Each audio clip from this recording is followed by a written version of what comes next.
गुरु भक्ति या नाम बहुत सारे लोग करते हैं, लेकिन शब्द धुन कोई कोई व्यक्ति ही सुन पाता है। अब देख लो, संसार में कितने लोग ऐसे हैं जिन्हें नामदान मिला हुआ है और जो नाम की भजन बंदगी भी करते हैं, लेकिन उनमें से कितने ऐसे लोग हैं जिन्हें ये शब्द धुन सुनाई देती है। एक वो लोग हैं जो नाम का सिमरन करते हैं, एक वो लोग हैं जो सिमरन और भजन दोनों करते हैं, और एक वो लोग जो ना सिमरन करते हैं ना भजन करते हैं। कुछ ऐसे लोग हैं जो केवल सेवा करते हैं। यहाँ एक बात पहले ये जान लो कि यदि किसी को नामदान नहीं मिला है तो वह शब्द धुन नहीं सुन सकता, वो शब्द धुन सुनने का अधिकारी नहीं है। हम ऐसा क्यों कह रहे हैं? तो पहले यह बात समझो कि शब्द धुन सुनने के लिए हमें नामदान लेना जरूरी है, यानी वक्त के पूरे संत सतगुरु से गुरमुख होना जरूरी है। बगैर नामदान लिए ये शब्द धुन हम नहीं सुन सकते हैं, बिल्कुल नहीं सुन सकते। अब जो सिमरन करते हैं और उन्हें काफ़ी लंबा अरसा हो गया है, फिर भी उन्हें शब्द धुन सुनाई नहीं दे रही है, तो वो लोग सोचते हैं कि शायद ऐसे ही होता है। और शब्द धुन के बारे में सुनते तो बहुत कुछ हैं, लेकिन सुनते ही हैं, कभी सुनाई तो दी नहीं। इसलिए जो करते हैं ठीक ही करते हैं और वह यही करते रहते हैं। दूसरे वो लोग हैं जो सिमरन भजन दोनों करते हैं और उन्हें भी कई साल हो गए, लेकिन अभी तक शब्द धुन नहीं सुनाई दी। तो वो सोचते हैं जो कर रहे हैं ठीक ही है, अब क्या करें, ये कैसे सुनाई दे। अब जो बताया गया था सत्संग में और नाम देते समय, लोग कहते हैं कि भाई वैसे ही तो कर रहे हैं, फिर हमें क्यों नहीं सुनाई दे रही है। और भाई कुछ ऐसे लोग भी हैं जिन्हें ये शब्द धुन उस समय ही सुनाई दे जाती है जब उन्हें नामदान दिया जाता है। नामदान के बाद उन्हें भजन की प्रक्रिया समझाई जाती है, भजन का अभ्यास कराया जाता है और उसी अभ्यास में उन्हें शब्द धुन सुनाई पड़ जाती है। और यदि उनसे बात करो तो वह अपना एक्सपीरियंस साझा करते हैं कि उस समय तो सुनाई दी थी जब नामदान मिला था, लेकिन उसके बाद उन्हें आज तक वो शब्द धुन सुनाई नहीं पड़ी। अब हम कहते हैं कि भाई जिन लोगों को शब्द धुन सुनाई नहीं देती वो लोग इस तरह से शब्द धुन सुन सकते हैं।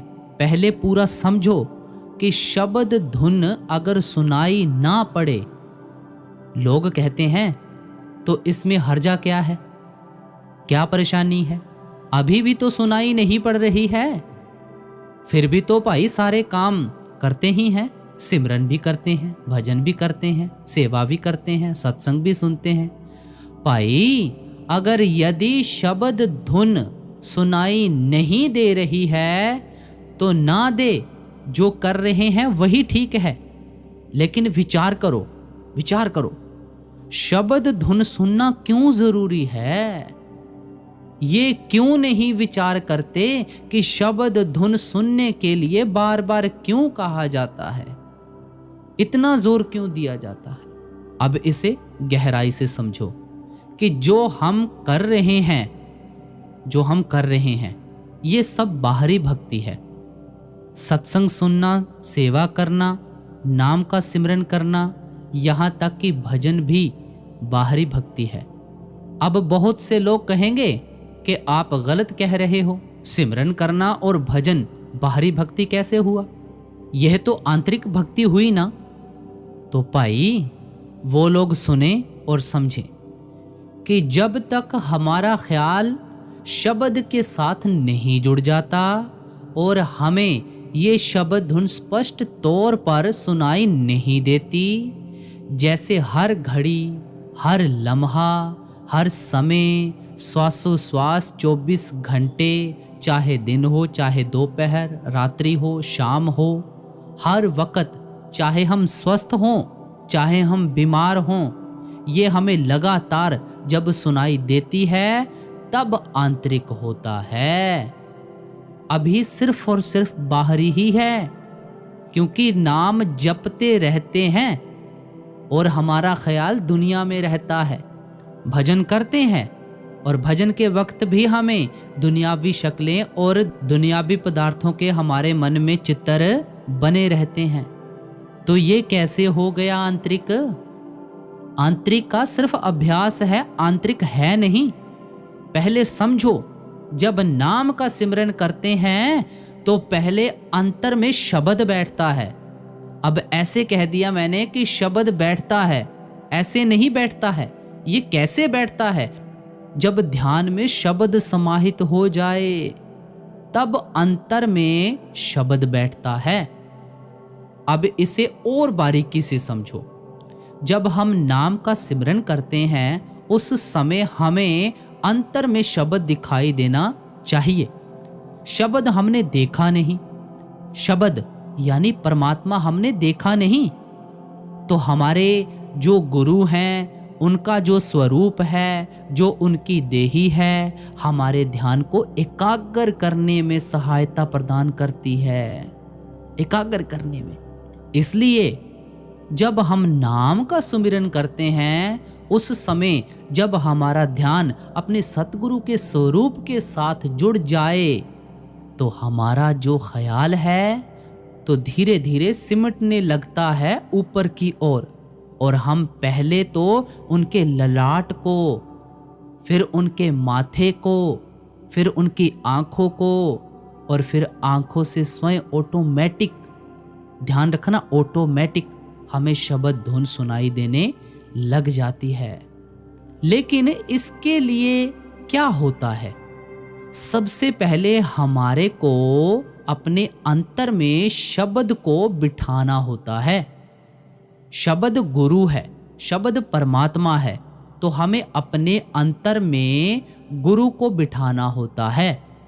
जैसे हम समझा रहे हैं, धीरे धीरे उनके ललाट, उनकी आंखों को ध्यान में रखते हुए जब नाम का सुमिरन करते हैं तब ये सुमिरन आंतरिक सुमिरन कहलाता है। आंतरिक सुमिरन कहलाता है, आंतरिक भक्ति कहलाता है। तो ये अपने आप हमारे अंतर में धुन को प्रकट करता है। ये धुन कई तरह की होती है जिनका विवेचन क्या किया जाए। चलो थोड़ा बहुत बता देते हैं।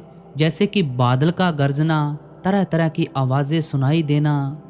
कभी कभी ऐसा लगेगा जैसे तेजी से ट्रेन गुजर रही है, कभी ऐसा लगेगा जैसे वो पुराने समय में इंजन नहीं चला करते थे और उनके आगे एक लाइट हुआ करती थी, उसके दर्शन होना, इंजन की आवाज़ आना। जैसी जिसकी भावना होगी उसको वैसा ही सुनाई देगा। जैसे सारंगी सुनाई दे जाएगी, डमरू की आवाज़ सुनाई देगी, फ्लूट की आवाज़ सुनाई देगी। जैसी जिसकी भावना होगी वैसा वैसा ही सुनाई देगा। अब इन धुनों को सुनकर क्या होता है, हमें क्या फ़ायदा होता है? अब ये भी समझना है ना कि धुन सुनने से लाभ क्या है। ये तो समझाया है ना आपको कि किस तरह से शब्द धुन सुन सकते हैं। सबसे बड़ा सरल तरीका समझाया आपको कि अपने ध्यान को साक्षी रखो, गुरु का स्वरूप साथ और नाम का सिमरन करो। यदि चलते फिरते भी नाम का सिमरन करते हो तो साक्षी बनो, गुरु हमारे साथ हैं, अंग संग है, ऐसे साक्षी बनो। अभी भी हम दुनिया के काम करते हैं, घर परिवार के, दुकान पर, दफ्तर में तो काम करते रहते हैं और ध्यान कहीं और होता है। गाड़ी चला रहे होते हैं, उस समय भी हमारा ध्यान कहीं और होता है। यदि कोई मैच चल रहा हो या बहुत अच्छी कोई चीज हमारे दिल को छू गई है या छूती है, या जो हमारा शौक है उसमें हो सकता है उस समय हमारा ध्यान वहां पर होता है। इसी तरह जब नाम का सिमरन करने बैठो, सुबह करने बैठो, तो चलते फिरते कर रहे हो, तो जिस तरह भी कर रहे हो अपने सतगुरु को साक्षी मानो। धीरे धीरे ध्यान आपका पक जाएगा। ध्यान जब पकेगा, जब अंतर में अपने आप शब्द प्रकट होगा, समझे आप, तो धुन अपने आप उत्पन्न होगी। ये एक सरल तरीका, इस तरह से शब्द धुन सुन सकते हो। अब शब्द के सुनने से फायदा क्या है भाई? ये शब्द जो धुन है, ध्यान रखना, परमात्मा के घर से आती है। हर आपे शब्द सुरत धुन आपे, हर आपे वेख्या बिगसै आपे, हर आप जपाए आपे हर जापे। ध्यान रखना, वो चाहता है और खुद जपवा रहा है। तो भाई ये चीज समझने की कोशिश करो कि शब्द धुन सुनना जरूरी क्यों है, शब्द धुन सुनने से क्या लाभ होता है। सबसे पहले ध्यान रख लो कि हमारी जो आत्मा मन के अधीन है ना, वो कैसे मन से आजाद हो जाती है। वैसे हजारों भक्तियां कर लो, कभी भी मन काबू में नहीं आता, लेकिन नाम का सिमरन करने से मन ठहरने लगता है। मन को वश में करने की एकमात्र दवा है कि ये शब्द धुन सुनो। जो सुनता है उसका मन स्वाभाविक तौर पर उसके कंट्रोल में आना शुरू हो जाता है। जैसे जैसे सुनोगे स्पष्ट तौर पर सुनाई देने लग जाएगी। तो भाई शब्द के साथ ज्यादा से ज्यादा संबंध जुड़ता है और काल का भय खत्म हो जाता है।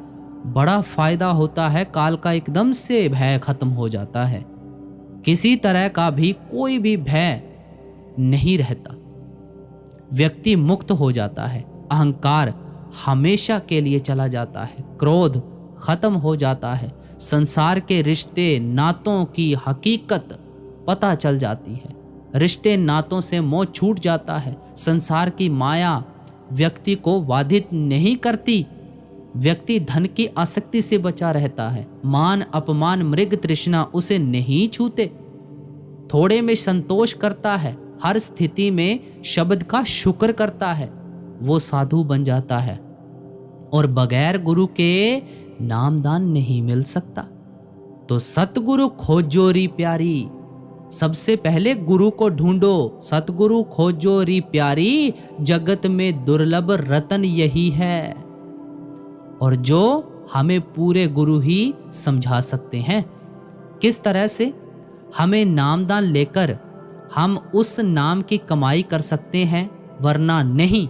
आज तक का इतिहास है, किसी भी संत महात्मा को बगैर गुरु के दीक्षित हुए उसने कुछ नहीं पाया। गुरु को बनाना ही पड़ेगा, गुरु से नामदान लेना ही पड़ेगा। अब पूरा गुरु जो नाम का वाकिफ हो उससे नामदान लो। अब पूरा गुरु कौन है भाई? गुरु सोई जो शब्द स्नेही, शब्द बिना दूसर नाही सेई, शब्द कमावे सो गुर पूरा, और उन चरणन की हो जा तूरा। ऐसे गुरु के साथ जुड़ो, उनकी रज धूली अपने माथे पर लगाओ। भाई पूरा गुरु कभी नहीं कहता तुम उनकी चाकरी करो। उनकी रज धूली का मतलब है जो उन्होंने नाम दिया है उसको जपो, शब्द को अंतर में धारण करो। वो शब्द गुरु है, उस शब्द को अंतर में धारण करो, तब कुछ काम बनेगा। वैसे नहीं। वास्तविक ज्ञान क्या है? वास्तविक ध्यान क्या है? भाई केवल नाम की कमाई है, उस नाम की प्राप्ति है और कुछ नहीं। ज्ञान ध्यान धुन जानिए, अकथ कहावे सोए। पहली पातशाही ने कहा है, जो ज्ञान है, जो ध्यान है, जो सच्ची भक्ति है, वो केवल अकथ है, वो कथी नहीं जा सकती। और जो धुन है, उसके द्वारा ही हम आगे बढ़ सकते हैं। बगैर नामदान मिले ये कोई नहीं सुन सकता। तो वक़्त के गुरु जो हैं, उनके साथ अपने आप को जोड़ो। जो समझाया जा रहा है वो समझो। समय बड़ा ही कठिन है, पता नहीं श्वासों की डोरी कब हमसे छूट जाए, हमारे हाथ से हमारा सानिध्य खत्म हो जाए। क्योंकि एक बार शरीर से आत्मा चली गई तो पाई फिर पता नहीं आत्मा को कैसे सुध होगी। उस परमात्मा की सुध अभी है, गुरु ने नामदान दे दिया है, भाग्यशाली हैं। उसके बाद भी ये शब्द धुन सुनने की कोशिश नहीं करते, फिर हम भागी कैसे होंगे? हम तो अभागी हो गए ना। आप समझो, एक तरफ सारे संसार में कैसे इतने निगुरे हैं जिन्हें नामदान नहीं मिला। आपको नामदान मिला हुआ है और केवल शब्द के अभ्यासी को ही शब्द धुन सुनाई देगी, और इतना सरल तरीके से समझा दिया है। और कैसे समझोगे भाई? केवल नाम का सिमरन करना है। गुरु को साक्षी बनाकर नाम का सिमरन करते समय गुरु के स्वरूप को ध्यान में लाना है।